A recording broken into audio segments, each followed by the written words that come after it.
Word coming out now, the Wall Street Journal is reporting that ISIS is making gains in Libya, telling its fighters to move from Syria into Libya. Well, veteran Army Ranger and Frontlines correspondent Chuck Holton continues to follow the terrorism beat.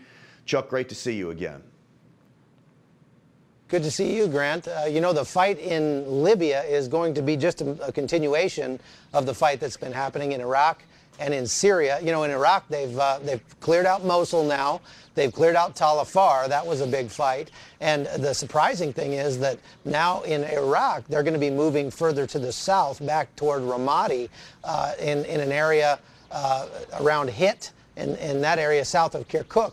And the real problem with that is that the Kurds claim that territory as well, and so there could be some clashes between the Kurds and the Iraqis doing that. But it's obvious that ISIS is being vanquished around the world. We have this week a new Frontlines episode coming out about our reporting in Marawi in the Philippines, and the Philippine Army has lost about 180 men already in that fight, but they are coming to a close. They are finally winding down and rooting out the last remnants of ISIS there.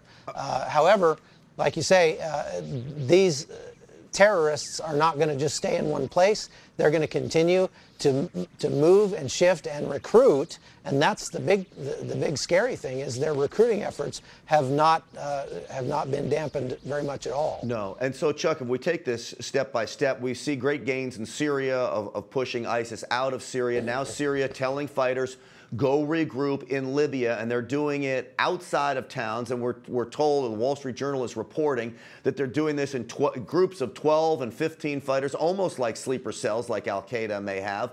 Now, this is northern Africa, but it is a gateway to Europe, and it is a gateway to attack the West. And I'm sure that's why Libya is such important ground for them. You agree? Oh, absolutely. As a matter of fact, a large majority of the immigrants that are coming into Europe from North Africa are going through Libya, taking very overcrowded boats across the Mediterranean over to Greece and Turkey and that area. And so this gives these ISIS cells a chance to move into essentially a baited field. I mean, if you think about who they are hunting, which is Westerners, the chance for them to come to Europe, to live on the largesse of the European community, collecting welfare benefits, housing, medical, even education, and plan their attacks. We've seen it over and over and over again on an almost daily basis in Europe. This definitely poses a major threat.